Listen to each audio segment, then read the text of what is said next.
The line moved in slow, reluctant increments, as if even the concept of arrival had grown tired of itself. Reth stood among strangers who avoided eye contact with the same quiet discipline, each person wrapped in their own reasons for being here. Above them, thin silver drones drifted like patient insects, scanning, cataloging, deciding. Every few seconds, one would emit a soft chime, approval, rejection, or something in between that required further discussion with a machine that sounded far too polite to be trusted. Reth adjusted the edge of his mask with a casual motion, the kind that suggested habit rather than concern. The material responded instantly, tightening its seal and dimming the faint reflections of the world around him. It was not a disguise. It was a convenience. Faces invited questions. Covered faces invited paperwork, which was often easier to navigate than curiosity. Ahead of him, a man argued with a hovering customs unit about the classification of his luggage. The unit insisted the contents were emotionally suspicious, a phrase that seemed to confuse everyone involved. "It's just clothes," the man said, gesturing helplessly. "They are folded with excessive care," the unit replied. "Statistically, this suggests concealment." Reth exhaled slowly, a breath that might have been a laugh if it had been allowed to become one. Even here at the edge of controlled space, absurdity survived. The line advanced. A soft tone indicated another approval. A different tone, slightly lower, more judgmental, signaled a delay. Reth stepped forward, boots meeting the smooth surface of the platform with a sound that barely existed. The architecture around them was designed to erase sound, to prevent panic from spreading. It also prevented relief from feeling complete. A voice synthesized and carefully neutral spoke from somewhere unseen. "Please prepare for identity confirmation." Reth did nothing, not because he was refusing, but because preparation, in this case, meant waiting. The system would attempt to identify him through movement patterns, posture, thermal signature, and a dozen other methods that claimed to be foolproof and were, in practice, merely confident. A thin beam of light swept across him. It paused at his face, or rather, at the absence of it. There was a brief hesitation in the system's rhythm, like a speaker losing its place mid-sentence. "Facial data, unavailable," the voice noted. "Yes," Reth said quietly. There was a longer pause this time. Somewhere, a process recalculated its expectations. Proceeding with alternative verification. Reth shifted his weight slightly, glancing, not obviously, at the travelers around him. No one seemed particularly interested. That was good. Interest complicated things. Behind him, a woman muttered something about missing her connection. The man with the emotionally suspicious clothing had been escorted to a secondary station, where he was now attempting to explain that folding shirts neatly was not a criminal act. The customs unit disagreed with impressive consistency. Reth's attention returned forward as the light dimmed. A small panel slid open beside him, revealing a surface that pulsed faintly. "Place your hand," the voice instructed. He complied, resting his gloved palm against the surface. There was a soft click, followed by a sensation that wasn't quite pressure and wasn't quite absence. The system was reading something deeper than skin, something it assumed could not lie. Reth had always found that assumption optimistic. For a moment, nothing happened. Then the panel emitted a soft, uncertain tone. "Verification, inconclusive." Of course it was. Reth tilted his head slightly. "Would you like to try again?" The question was unnecessary. The system did not possess pride, but it behaved as if it did. The panel pulsed brighter. "Repeat verification required." He waited. There was no urgency in his movements, no sign of impatience. Time, in places like this, stretched differently. People rushed because they believed they could outrun delay. They could not. As the second scan began, something shifted in the air. It wasn't a sound, not exactly. More like the absence of one. Conversations thinned, not stopping entirely, but softening as if pressed down by an unseen weight. Even the drones adjusted their paths, rising slightly, clearing space. Reth noticed without looking. He had learned long ago that the most important changes were the ones people tried not to acknowledge. The panel beneath his hand flickered, its steady pulse interrupted for the briefest fraction of a second. The system hesitated again, distracted by something beyond its parameters. Verification, it stopped. Not completed, not failed. Simply paused. Reth withdrew his hand slowly, more out of instinct than instruction. Around him the line had lost its shape. People were no longer focused on the checkpoints. Their attention had shifted, drawn towards something moving through the space with a gravity that technology could not replicate. Reth kept his gaze forward. It would pass. Whatever it was, whoever it was, it would move on. It always did. A faint, almost imperceptible tremor passed through the platform as footsteps approached. Not heavy, but deliberate, each one placed with certainty. The kind of movement that did not need to announce itself to be noticed. Reth adjusted his coat slightly, the fabric settling back into place. His mask remained still, featureless, giving nothing away. The system beside him attempted to resume its function. Verification, pending, it said, as if reminding itself. Reth almost felt sorry for it. Almost. He stood there, one figure among many, waiting for a process that no longer seemed entirely in control of itself. And for the first time since he had entered the border crossing, something unexpected pressed quietly against the edges of his awareness. Not danger, not recognition, but the faint suggestion that anonymity, for once, might not be enough. The shift in the air became impossible to ignore, even for those who had perfected the art of pretending not to notice anything unusual. Conversations dissolved into half-finished sentences. A man mid-argument with a customs drone suddenly decided his neatly folded clothes were no longer worth defending and quietly gathered them, as if hoping invisibility could be achieved through politeness. Reth did not turn. He didn't need to. The rhythm of the space had changed, and rhythm, unlike sight, could not be fooled by a mask. The system beside him flickered again. Verification, delayed due to priority passage, it announced, sounding almost apologetic. If machines could feel embarrassment, this one was experiencing a mild but sincere version of it. Take your time, Reth murmured. The footsteps drew closer, precise and measured. Not hurried, not hesitant, each one placed with the quiet authority of someone who had never needed to ask permission to move forward. The platform seemed to accommodate the movement, as if space itself adjusted out of habit. A figure passed within his peripheral vision, surrounded by armored escorts whose attention was divided between vigilance and the subtle effort of keeping up. One of them nearly misjudged a step, catching himself at the last second with a small, irritated exhale. Focus, another guard muttered. I am focused, the first replied under his breath. The floor moved. The floor did not move. It felt like it did. Reth allowed the corner of his mouth to lift slightly beneath the mask. Even here, in the presence of something clearly significant, small arguments survived. That at least felt consistent. The procession continued past him. It should have ended there. It didn't.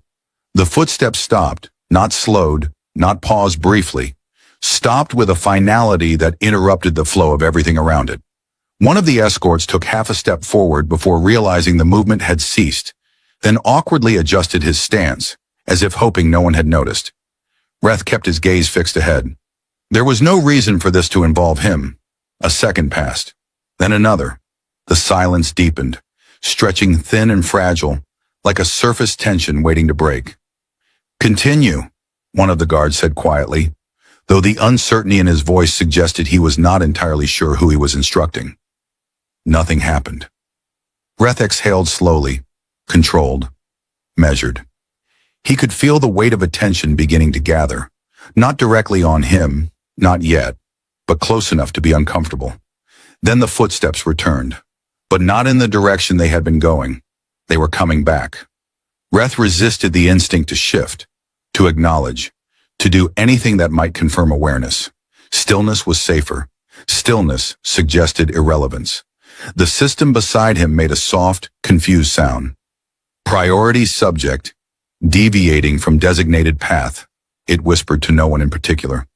Perhaps she forgot something, another system replied from somewhere above, its tone disturbingly conversational. That seems unlikely. People forget things. Not this one. Reth almost wanted to ask what this one meant, but decided against it.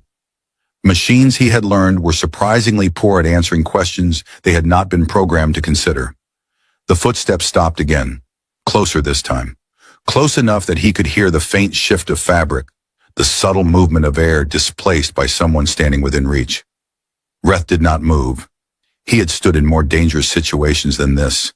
Situations where movement meant survival. Situations where stillness meant being overlooked. This felt like neither. A hand reached out. He saw it before he felt it, entering the edge of his vision with a certainty that left no room for misinterpretation. Pale, steady, unhesitating. The fingers closed around the edge of his coat, gripping the fabric as if confirming something that had already been decided. Reth blinked once. That was all. Behind her, one of the guards made a small, startled sound, quickly suppressed into something more professional. Another shifted position, uncertain whether to intervene or pretend this was entirely normal behavior. "Your Majesty," one began. She did not respond. Reth lowered his gaze slightly, just enough to acknowledge the presence without fully turning. The hand remained where it was, firm but not forceful. Interesting. He had expected many outcomes when he stepped into this place. This was not one of them. "You've chosen a strange method of identification," he said quietly. For a moment, there was no answer. Then her voice came, calm and unhurried, carrying a familiarity that did not belong to strangers. "You've chosen a poor disguise." Reth considered that. "Is it a disguise if I never intended to be recognized?" A pause. "Then it's a failure," she replied. There it was. Not confusion, not doubt, certainty. Reth finally turned his head. Not quickly, not dramatically. Just enough to bring her fully into view. She was not as he remembered. That was the first thought. The second was more complicated. Time had not simply passed over her. It had shaped her, refined something that had once been less defined. The long ears marked her unmistakably, but it was not that which held his attention. It was the way she stood, the way she looked at him, not searching, not questioning, but knowing. That was new. Or perhaps it wasn't. Perhaps he had simply forgotten. "You're interrupting a very important process," Reth said, glancing briefly at the still flickering panel beside him. "Is it important?" she asked. It seemed convinced it was. The panel emitted a faint, offended tone. "Verification remains pending," it insisted. "Of course it does," Reth said. Behind her, one of the guards cleared his throat.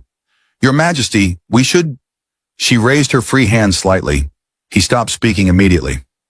Reth watched the exchange with mild interest. Authority had always fascinated him, not the kind that needed to be declared, but the kind that simply existed. Her grip on his coat had not loosened. If anything, it had become more certain. "You took longer than expected," she said. Reth tilted his head slightly. "I wasn't aware I was expected." "You were," she replied. He let that settle for a moment, then quietly, "That seems unlikely." For the first time, something shifted in her expression. Not doubt, not uncertainty, something closer to amusement. "You were always bad at recognizing expectations," she said. Reth almost laughed. Almost. 11 years and somehow the conversation had resumed as if it had only paused. That was either comforting or deeply concerning. He hadn't decided which. The space around them seemed to hesitate, as if unsure whether to continue functioning or simply observe. Reth noticed the nearest drone had stopped mid-path, hovering at an angle that suggested confusion rather than intent. Its soft light blinked twice, then 3 times, like it was trying to remember what it had been doing before reality interrupted. "This is inconvenient," Reth said quietly, glancing at the stalled checkpoint panel. "I was almost approved." "You were not," she replied. "I was emotionally close." "That is not a measurable category." "It should be. It would explain a lot of decisions people make."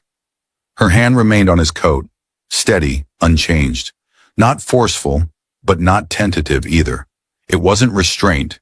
It was confirmation. Behind her, the guards had shifted into a formation that looked official, but felt improvised. One of them leaned slightly toward another. "Is this part of the protocol?" he whispered. "It is now," the other answered. "That's not reassuring." "It's not supposed to be." Reth's attention returned to her. Up close, the differences were clearer. Time had not softened her. It had clarified her. The sharpness in her gaze wasn't hostility.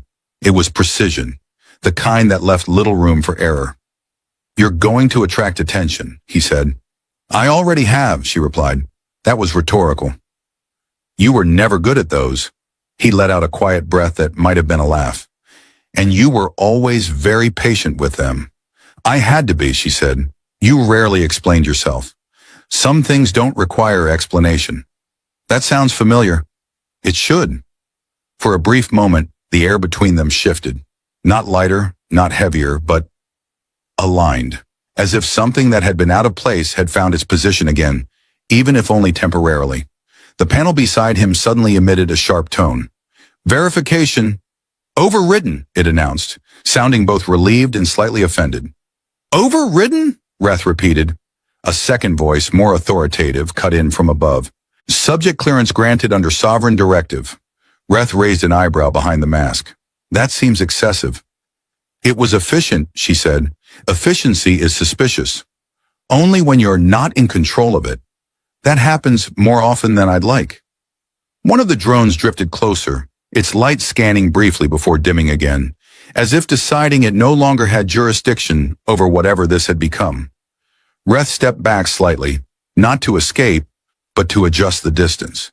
Her hand followed the movement without releasing him, maintaining the same quiet hold. He looked down at it, then back at her. "You're still holding on," he said. "Yes." "That's usually a sign of something." "It is." He waited. She did not elaborate. Of course she didn't. "Are you planning to explain?" he asked. "Or is this one of those situations where I'm expected to understand without context?" "You always preferred that." "I preferred clarity." "You avoided it." "That's not the same thing." "It is from my perspective." Reth considered that.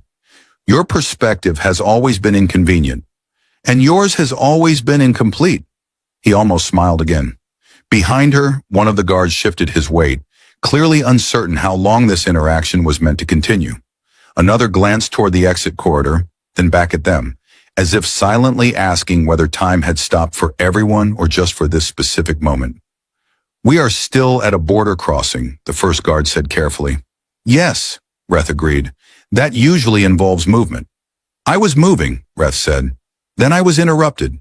The guard looked at Yeva, then at Reth, then decided that silence was the safest option. Smart choice. Reth's gaze returned to her face. There was something there, something beneath the certainty, beneath the control. Not uncertainty, not hesitation. Something quieter. Recognition, perhaps. "You haven't changed your timing," he said. She tilted her head slightly. "You haven't changed your tendency to disappear." "I wasn't aware I was expected to remain visible." "You were," she said again, the repetition carrying more weight this time. Reth exhaled slowly. "That still seems unlikely." Her grip on his coat tightened, just slightly, not enough to restrain, enough to emphasize. "You left without finishing anything," she said. "That depends on what you think was unfinished. That's not a difficult list. It might be longer than you remember." "It isn't."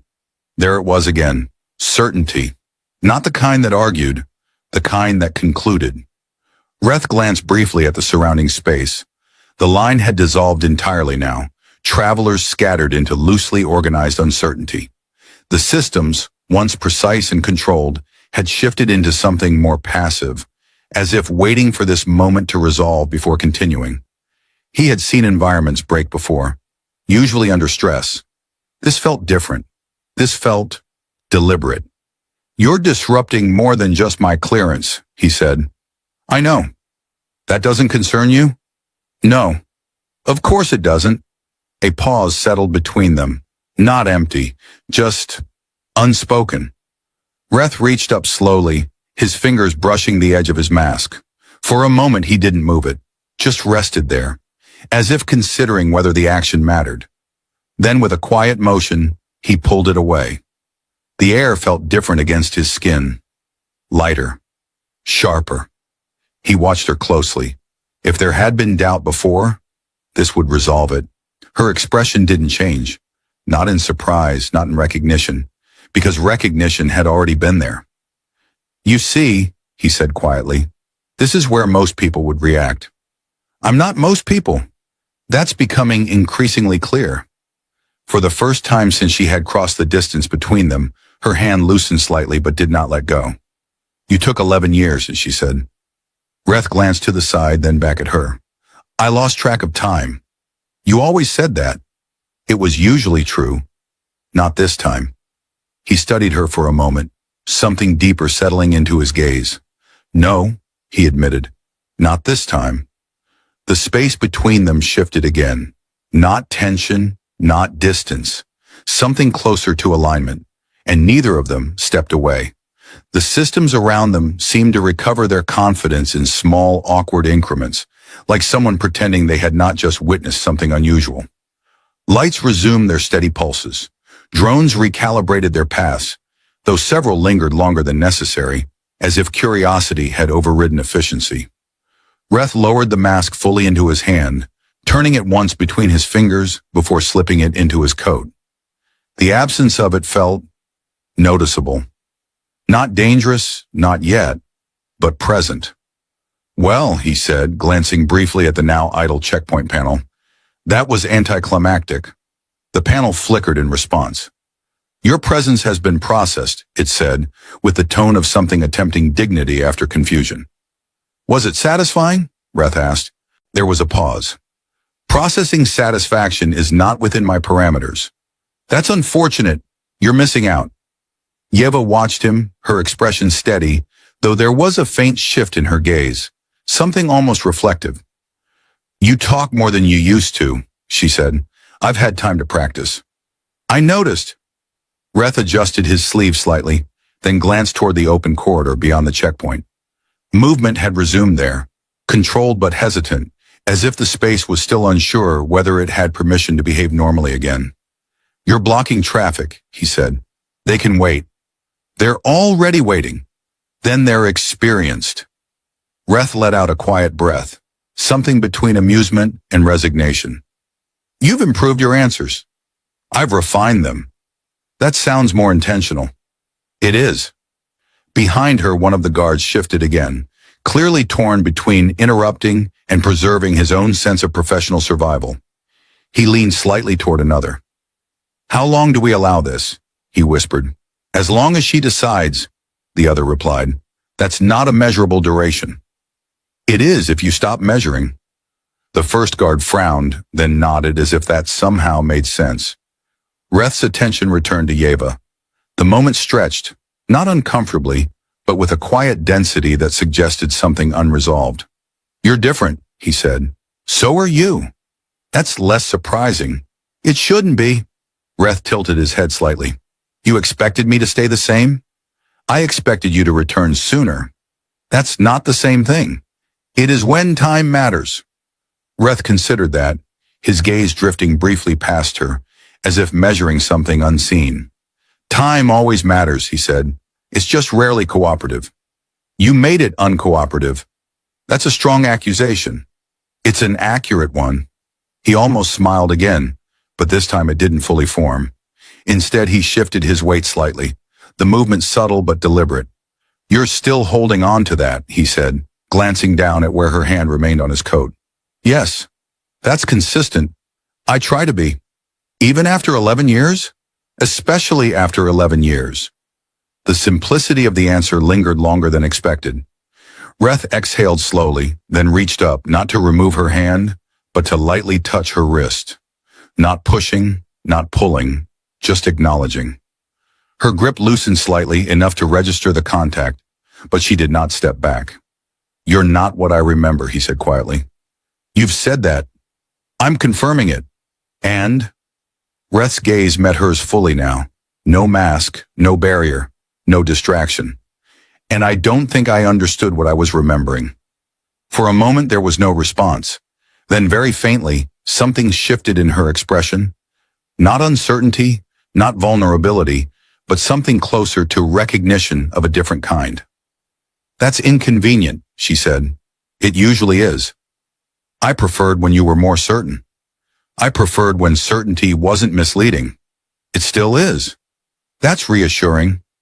A small silence followed, but this one was lighter, less weighted by what had been unsaid. Behind them, the checkpoint systems attempted to reassert structure. "Please proceed to the designated exit," one announced, its tone slightly louder than necessary, as if volume might restore authority. Reth glanced over his shoulder. "They're getting impatient." "They always are." "You're ignoring them." "I'm prioritizing." "That sounds like something a queen would say." "It is something a queen says." Reth nodded once. "Fair enough." He looked back toward the corridor again, then at her. "If I move," he said, "are you going to stop me?" "Yes." "That's very direct." "It's efficient." There's that word again. "It works." Reth sighed softly, though there was no real frustration in it. "I was planning to leave quietly," he said. "You were planning to disappear." "That's a more dramatic way of saying the same thing." "It's a more accurate way." "Accuracy is subjective." "Not in this case." Reth studied her for a moment longer, then let out a quiet breath. "You always did have a way of removing options," he said. "I prefer clarity. You used to tolerate ambiguity. I learned not to." "From me?" "Among other things." He nodded slightly, accepting that without argument.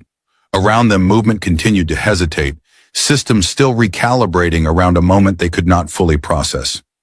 Reth glanced once more at the space beyond, then back at her. "Well," he said, his tone quieter now, more settled, "this is going to complicate things." "Yes," she replied. A brief pause. Then almost imperceptibly, the corner of her mouth shifted. Reth noticed. Of course he did. "And you're not concerned," he said. "No." "Of course you're not." He let the words settle, then added almost under his breath, "That would have made this easier." "I'm not interested in easy." "I remember." Another pause. This one longer. Not uncomfortable. Just full.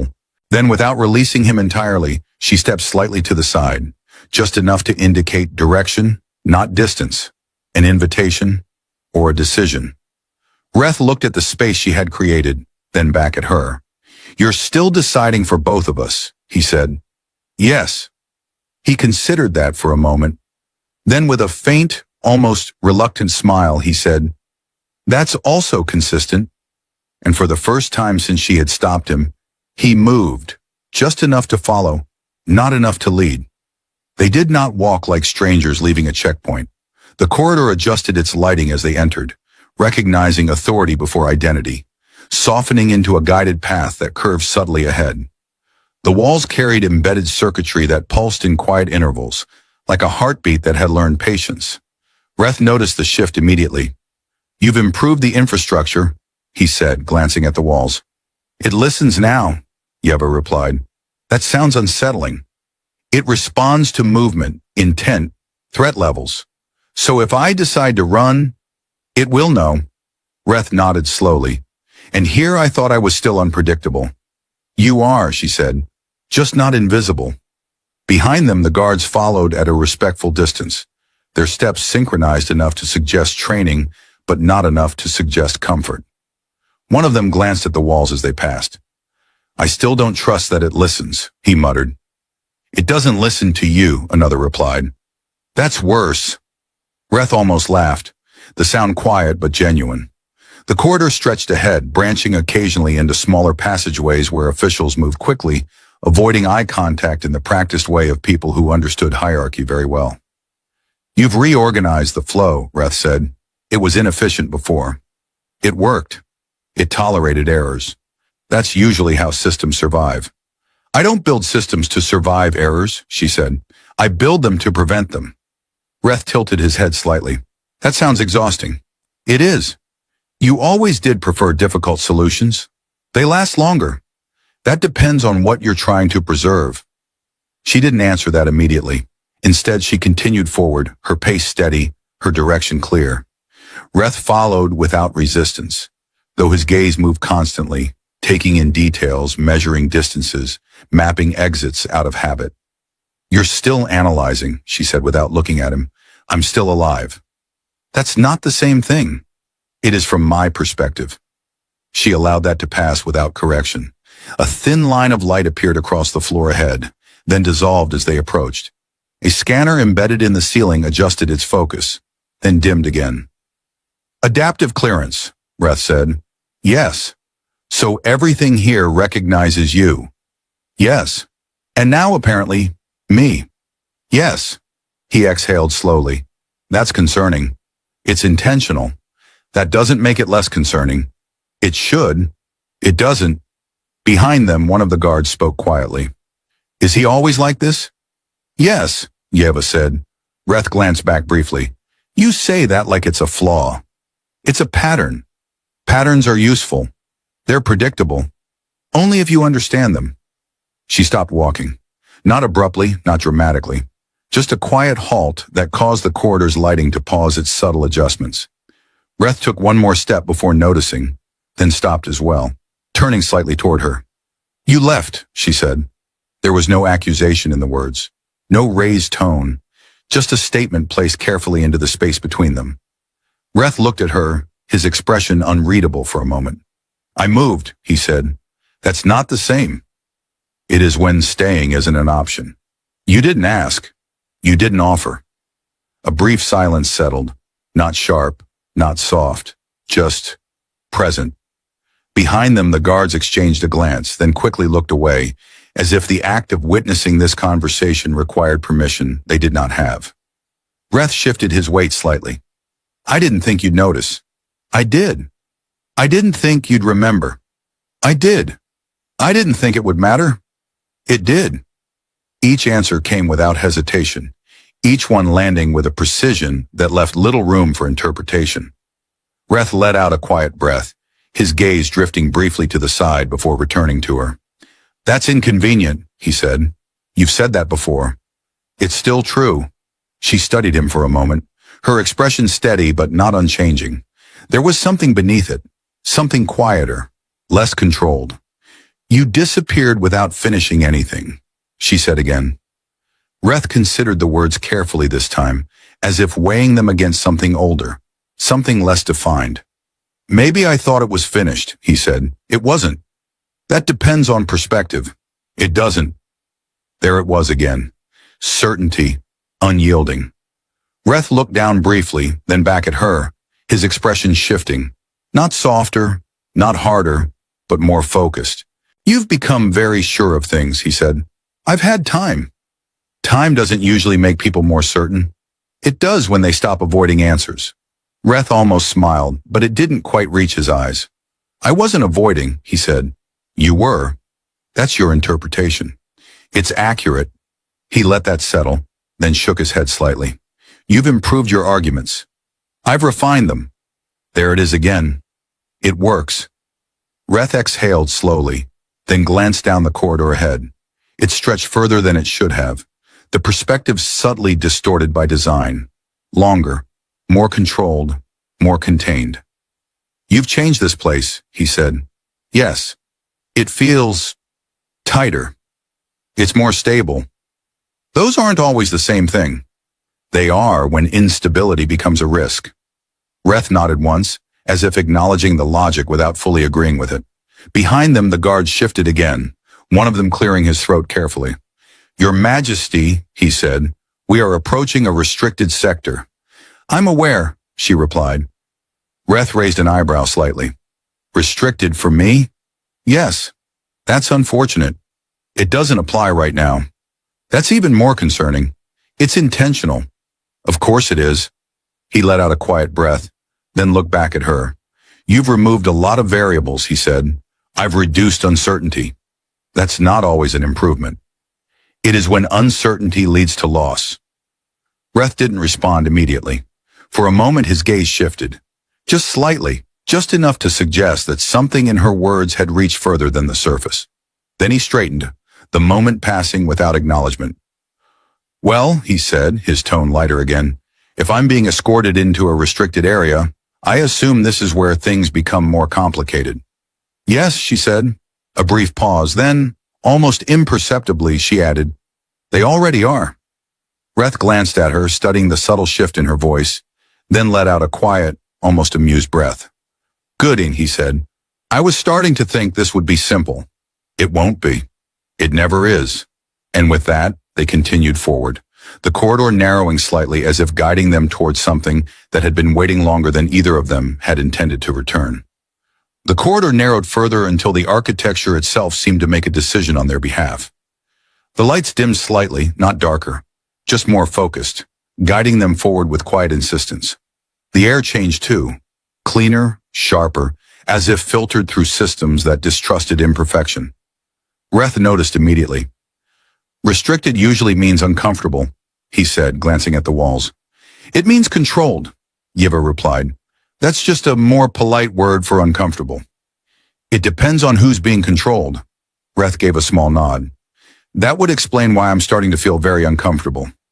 Behind them, the guards slowed their pace slightly as they reached a threshold marked only by a thin, almost invisible line of light across the floor. As Yeva stepped over it, the line dissolved. When Reth followed, it hesitated for a fraction of a second before disappearing entirely. One of the guards muttered, "It's adapting again." "It's always adapting," another replied. "That's not reassuring. It's not supposed to be." Reth glanced back briefly. "You should consider a different slogan for this place." "No one asked you," the first guard said. "That's fair," Reth replied. "I tend to contribute anyway." They reached a door that didn't look like a door, just a seamless section of the wall that acknowledged their presence by ceasing to exist. The space beyond opened into a wide chamber, quiet and precise, filled with structures that seemed less built and more arranged. At the center, a suspended field of light shifted slowly, forming patterns that resembled maps, but refused to stay still long enough to be understood. Reth stepped inside, his gaze lifting slightly as he studied the shifting display. "That's new," he said. "Yes. I don't understand it." "You're not supposed to. That's reassuring in a different way." The wall behind them sealed without sound. The guards stopped at the threshold, exchanging a brief look before one of them spoke. "We remain here," he said. "Yes," Yeva replied. Reth glanced back. "You're not coming in?" The guard shook his head. "This area responds to her." "And not to you?" "It tolerates us." "That sounds like a very polite threat." "It is." Reth turned back toward the center of the room, his attention returning to the shifting light. It moved in layers, intersecting, separating, reforming, patterns within patterns, too precise to be random, too fluid to be fixed. "What is it?" he asked. "A record," Yeva said. "Of what?" She stepped forward, the light adjusting slightly as if recognizing her presence. The pattern slowed, not stopping, but becoming clearer, more deliberate. "Of movement," she said. "Decisions. Paths taken. Paths avoided." Reth folded his arms loosely. "That sounds like a very complicated way of saying history." "It's more than history. It usually is." She glanced at him briefly. "It shows probabilities." "Of the past?" "Of what the past creates." Reth tilted his head, studying the shifting lines more closely. "So this tells you what might happen." "It tells me what is likely." "And you trust it?" "I use it." "That's not the same thing." "No," she agreed. "It isn't." Reth stepped closer, the light reflecting faintly across his face. For a moment it traced his features, then shifted away, as if deciding he was not the primary subject. "That seems rude," he said. "It doesn't recognize you as a variable yet." "That's even ruder." "It will." "I'm not sure how I feel about that." "You'll adapt." "I usually do." A faint shift passed through the display, one of the patterns sharpening briefly before dissolving again. Reth's gaze followed it instinctively. "You brought me here for this?" he asked. "No." "Good. I was starting to feel like a diagram." "You're not a diagram." "That's reassuring." "You're a disruption." Reth paused. Then slowly he looked at her. "That sounds less reassuring." "It's not meant to be." He let out a quiet breath, something between a laugh and a sigh. "You've improved your vocabulary." "I've refined it." "There it is again." "It works." Reth shook his head slightly, then glanced back at the shifting light. "So where do I fit into this disruption?" She stepped closer, the patterns responding again, slowing further, aligning in ways that suggested recognition. "You were here before," she said. Reth's gaze sharpened slightly. Here? In the system? That seems unlikely. It isn't. I don't remember being part of a predictive model. You weren't. Then how? You affected it. Reth frowned slightly, studying the patterns more carefully now. For a moment, something flickered, a configuration that almost made sense, almost formed something recognizable. Then it was gone. That's very vague, he said. It's accurate. I prefer clarity. You avoid it. That's still not the same thing. It is from my perspective. Reth exhaled slowly, then stepped back slightly, as if the light had come too close. You're saying I changed something, he said. Yes. And now I'm back, and that matters. Yes. That sounds like responsibility. It is. Reth let out a quiet breath. I was hoping it wasn't. You rarely get what you hope for. That's been my experience. A brief silence settled between them, filled not with tension, but with something heavier. Recognition, perhaps, or the weight of something not yet fully understood. Reth glanced at her again, studying her expression. You've been watching this, he said. Yes. For how long? She didn't answer immediately. Long enough. That's a concerning amount of time, he said. It was necessary. Was it? Yes. Reth nodded slowly, absorbing that without argument this time. Then after a moment he said, And you recognized me? Because of this? She looked at him directly now, her gaze steady, certain. No. Reth blinked once, then quietly. Then how? She stepped closer, the light shifting again, forming patterns that seemed almost still now, almost waiting. And then, with the same calm certainty she had carried since the moment she stopped him, she said, Because it was always you. Reth stared at her for a moment, the answer settling into something he hadn't expected. Then he let out a soft breath, a faint smile forming despite himself. That's not helpful, he said. I know. And for the first time since entering the chamber, the tension eased, not because anything had been resolved, but because something had been acknowledged. The light in the chamber did not return to its restless motion. It held almost steady, as if the system itself had decided to wait for something that could not be calculated. Reth stood there a moment longer, watching patterns that no longer tried to impress him. For the first time since entering, he stopped analyzing. That's new, he said quietly. Yes, Yeva replied. I usually don't stop looking for exits. There are none here. That's very comforting. It's not meant to be. Reth exhaled, a slow breath that seemed to settle something he hadn't realized was still moving. He glanced once more at the suspended light, then turned away from it entirely. That thing, he said, nodding toward the display, it predicts outcomes. Yes. And I disrupt them. Yes. That sounds like a problem. It was. Reth tilted his head slightly. Was? She met his gaze, steady as always. But something in it had shifted, not less certain, but less rigid. You left, she said. Everything adjusted around your absence. The system compensated. It created stability. That sounds like a success. It was incomplete. Reth frowned slightly. Incomplete how? It stabilized the structure, she said, not the direction. He let that settle, his expression sharpening just a fraction. So everything kept moving, he said slowly, but not necessarily where it was supposed to.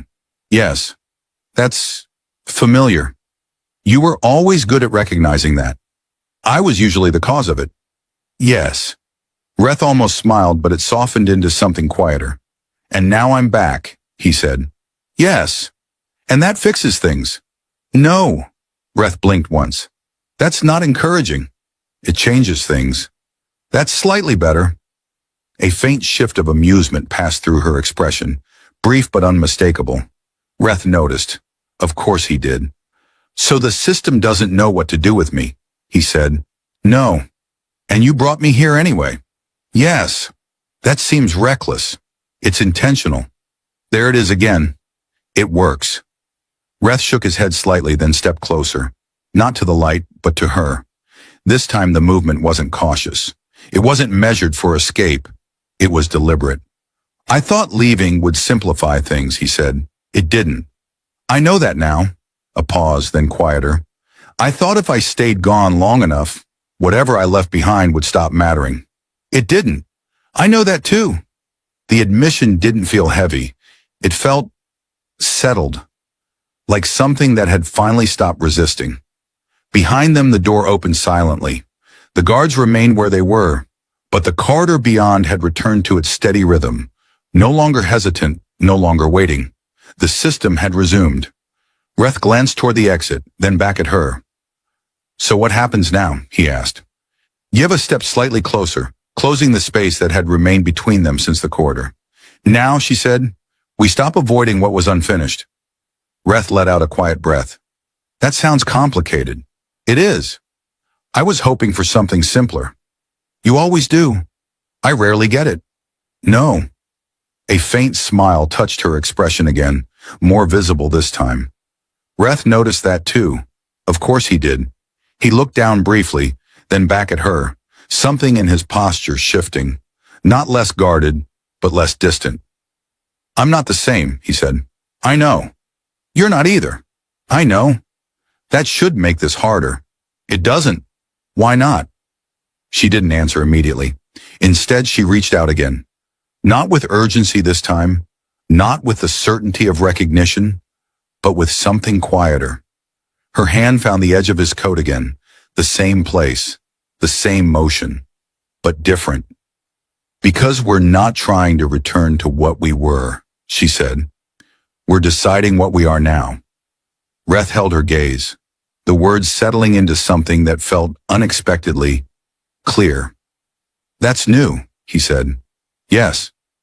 I don't usually decide things like that. I know. That's going to take some adjustment. You'll adapt. I usually do. A brief silence followed, but this one was light, almost easy. Reth glanced once more at the chamber behind them, the suspended light now slowly returning to its motion. No longer paused, no longer waiting. You know, he said. For something that predicts the future, it seems surprisingly unsure. It doesn't predict certainty, she replied. It predicts possibility. That's less impressive. It's more accurate. Reth considered that, then nodded slightly. Fair enough. He turned back toward the corridor, then hesitated, not out of uncertainty, but out of habit. Then he didn't. Instead, he stepped forward.